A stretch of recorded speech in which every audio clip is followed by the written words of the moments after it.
In the cold January days of 1948, several black government cars approached an inconspicuous but carefully guarded dacha in the village of Rublevo, near Moscow.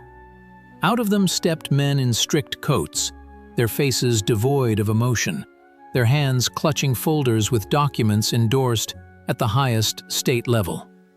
They had not arrived to arrest a dangerous state criminal or uncover an enemy intelligence plot. Their task was to search the residence of a man whose name had recently resounded throughout the world, whose chest was adorned with the highest orders, and whose portrait had graced the front pages of all global newspapers. This man was Marshal of the Soviet Union, Georgy Konstantinovich Zhukov, the commander who accepted Germany's surrender. What the operational officers of the Ministry of State Security found behind the heavy oak doors of the dacha forever altered the hero's official biography and became the culmination of one of the most cynical, meticulously planned, and dramatic political operations of the post-war era. As they crossed the threshold of the Rublevo residence, the security officers felt as if they were stepping into the halls of Europe's grandest museums or the chambers of Prussian aristocrats. In the reports that would later land on the desks of the country's top leadership, items having nothing in common with the austere life of a Soviet commander would be scrupulously itemized, down to the last unit. The search protocols would record over 4,000 meters of rare silk, brocade, and velvet fabrics, 323 items made of precious furs, including sable and mink.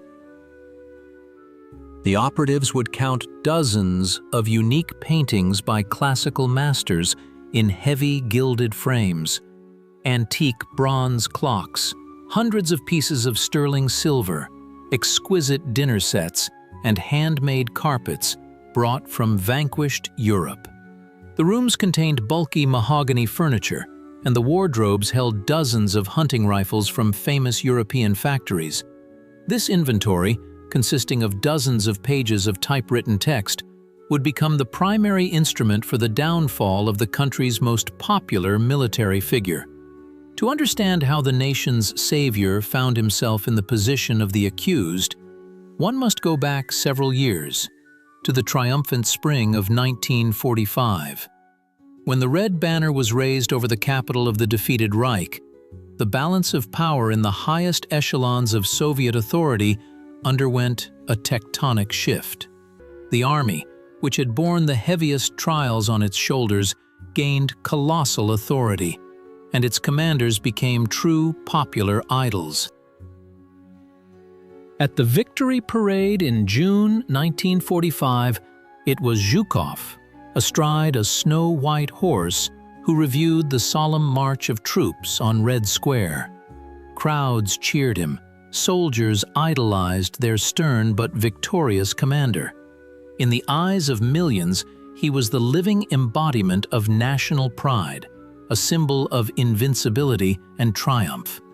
However, this triumph caused deep unease in the Kremlin offices. Joseph Stalin, watching the parade intently from the mausoleum tribune, saw in the incredible popularity of his generals not only deserved glory, but also a potential political threat. History knows many examples where, after great upheavals and victorious campaigns, military leaders, relying on the bayonets of loyal armies, seized power. The specter of the French Emperor Napoleon Bonaparte, who, on the wave of military successes, swept away the civilian government, always troubled the minds of leaders building rigid, centralized systems. The term Bonapartism became an invisible stigma that the highest political leadership was ready to apply to any military leader whose influence began to extend beyond strictly defined party boundaries. Stalin understood. The army, having felt its strength and realized its role in saving the country, needed to be immediately brought back under the total control of the state apparatus. And this process had to begin at the very top. with the overthrow of the brightest and most authoritative symbol of the victorious army. The problem was that openly accusing a hero of such stature of political unreliability or treason immediately after the end of hostilities was impossible. The people and the army would not have understood or accepted such steps. A different, more mundane, compromising reason was needed, one that would destroy not the marshal's military image, but his moral character, transforming him from an unattainable bronze monument into an ordinary man succumbing to base passions. And the groundwork for this reason was being laid in those very days when Soviet troops were taking control of German cities. In the shattered Europe, immense material wealth fell into the hands of the victors. State trophy teams officially dismantled and exported German factories, industrial equipment, and cultural valuables as reparations to restore the devastated Soviet economy. But parallel to the official flow of goods, there was another, a personal one. Officers and generals who had lived for years in conditions of severe hardship in dugouts and bunkers, losing comrades in arms and risking their lives every day, suddenly found themselves surrounded by abandoned German castles, wealthy mansions, and warehouses. The psychology of the victor, the feeling of a legitimate right to compensation for endured suffering, played its role. The High Command was implicitly allowed to send home a certain amount of property, furniture, and cars. The boundaries of what was permissible were blurred, and many military figures could not resist the temptation of luxury they had never seen in their previous lives. Georgy Konstantinovich, a man from a poor peasant family who rose from a simple soldier to a marshal, also became involved in this process. As head of the group of Soviet occupation forces in Germany, he possessed virtually unlimited power in the controlled territories. At his disposal were warehouses with confiscated property, mansions of the former German elite, and countless collections of works of art. It is not precisely known whether he was guided by a desire to secure his family's future, succumbed to the thrill of collecting, or simply believed that the status of the country's first commander gave him the right to the attributes of the highest European nobility. Wagons loaded with select furniture, carpets, and valuables regularly traveled from Berlin to Moscow, to the marshal's dacha and his city apartment. The Ministry of State Security, led by the ambitious and harsh Viktor Abakumov, carefully recorded every movement of these goods. An intelligence network was woven around the commander-in-chief's entourage. The special services collected reports, copied transport waybills, and recorded testimonies from customs officers and railway workers. Compromising material accumulated for months, forming hefty folders in the safes of the Lubyanka. Stalin, receiving these reports, was in no hurry. He waited for the perfect moment, allowing the figures in the case to become more deeply entangled in the web of their own weaknesses. The system was setting a trap in which the main weapon against the marshal was to be not political dogmas, but inventory lists. The first blow was struck in the spring of 1946, but not directly at Zhukov, instead at his immediate circle. Security agencies began arresting prominent military leaders. The Commander-in-Chief of the Air Force, Marshal of Aviation Alexander Novikov, as well as a member of the Military Council of the Group of Forces, Lieutenant General Konstantin Telegin, found themselves in dungeons during intense and extremely exhausting interrogations. Using harsh psychological and physical pressure, they were demanded to testify against the main hero of the war. The investigators were interested in the marshal's conversations in informal settings, his assessments of the top leadership, and his complaints about the insufficient recognition of his merits. And, of course, Detailed testimonies about the appropriation of trophy property were extracted. The state machine methodically broke people, turning combat generals into subservient prosecution witnesses. The collected materials allowed for the initiation of a meeting of the Supreme Military Council, which took place in early June 1946. This event was a real shock for the country's military elite. Gathered at the long table were those who had together planned the largest strategic operations: Konev, Rokossovsky, Vasilevsky, Bagramyan. At the head of the table was the Supreme Commander-in-Chief. Georgy Konstantinovich found himself in the spotlight, accused not simply of appropriating property, but of political immodesty, of exaggerating his role in achieving victory, and of attempting to diminish the significance of the Stavka of the Supreme High Command. At this meeting, a most severe psychological drama unfolded. High-ranking military officials, many of whom harbored a complex feeling towards Zhukov, consisting of respect, envy of his fame, and fear of his harsh character, were forced to speak out in condemnation of their recent commander. Under the close scrutiny of the country's leadership, they criticized the marshal for rudeness, arrogance, and for allegedly attributing all successes exclusively to himself. The accused himself found himself in complete isolation.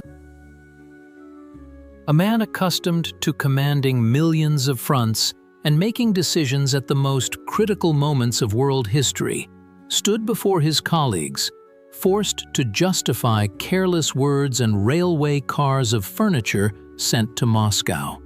At this moment, the external conflict between the state apparatus and the military elite merged with the deep internal conflict of the commander himself. He realized that his military merits no longer served as a protective shield. The system he had loyally served and saved from complete collapse now demanded absolute obedience and public acknowledgement of his weaknesses. Accusations of looting and avarice were merely a tool, a pretext to break his political will and demonstrate to all other generals, in this state, there are no indispensable people, and any glory pales before the will of the central apparatus. The outcome of this exhausting meeting was a resolution that stripped the marshal of his position as commander-in-chief of the ground forces and removed him from the central committee of the party. This was a colossal fall. From the center of world politics, from luxurious offices and meeting rooms, he was sent into honorable exile to command the secondary Odessa military district.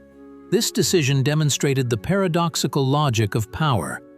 The hero was not publicly tried or subjected to extreme measures of influence, so as not to destroy the ideological myth of the victorious army.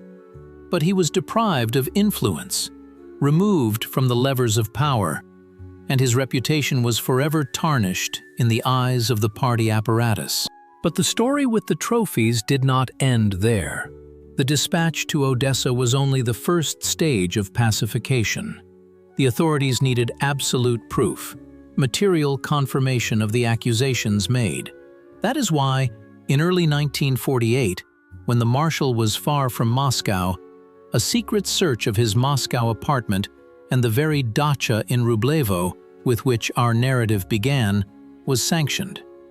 The investigators were not looking for secret documents of enemy intelligence services. They were looking for suitcases with jewels, rolls of fabric, and paintings. The riches discovered during the search exceeded the expectations of those who planned the operation. Inventory lists, abounding in names of luxurious household items, were immediately sent to the Kremlin. The memorandum addressed to the head of state specifically emphasized that the marshal had turned his state dacha into a kind of antique museum, filling the rooms with furniture to such an extent that it became difficult to move around. This detail bore a pronounced mocking character, belittling the figure of the commander to the level of a petty accumulator who had lost his sense of reality and party ethics. Georgy Konstantinovich was summoned to Moscow to give explanations. For a man of his stature, accustomed to facing the greatest danger at the front, this moment became one of the most humiliating in his life. He was forced to write explanatory notes to the Central Committee, justifying every item found. In his messages, he tried to explain that some of the items were bought with legal funds, some were gifts, and many pieces of furniture and interior he took from abandoned German castles, simply because he considered them useless to anyone. He admitted his guilt in showing an unacceptable craving for accumulation for a Soviet person, repented of political short-sightedness, and swore absolute loyalty to the party and personally to the Supreme Commander-in-Chief. These documents, written in the firm hand of the commander, represent an astonishing historical testimony. In them, one reads the tragedy of a strong man who understands that he has fallen into a skillfully set trap from which it is impossible to escape. He realized that his explanations about abandoned property sounded pathetic and unconvincing, but he had no other choice but to accept the rules of the game imposed by the state apparatus. He was forced to admit guilt not for military mistakes, but for petty bourgeois philistinism, which for the proletarian state was considered the most shameful stigma. After this humiliating repentance, a new blow followed. In early 1948, another party resolution was adopted, stating that the marshal, abusing his position, had embarked on a path of looting and lost his party modesty. He was transferred from Odessa even further from the capital, to command the Ural military district. This was a deep province, actual political oblivion. The hero of the battles for Moscow, Stalingrad, and Berlin found himself isolated among the Ural snows, cut off from big politics, deprived of his former influence, and under constant unspoken surveillance by the security agencies. All valuables, carpets, paintings, and furniture found in his apartments and dachas were confiscated in favor of the state and transferred to various museums, theaters, and state funds. The enormous collection, amassed on the ruins of the Third Reich, dissolved into the depths of the Soviet bureaucratic system, leaving behind only hundreds of pages of dry inventory lists in the archives of the secret services. This historical episode reveals a fundamental contradiction of the era. The victors, who crushed the most terrible war machine in human history, found themselves defenseless against the ruthless logic of their own state system. The apparatus of power clearly demonstrated that the monopoly on victory belonged only to the state and its leader. Personal ambitions, popular appeal, even outstanding services to the fatherland did not grant immunity from persecution.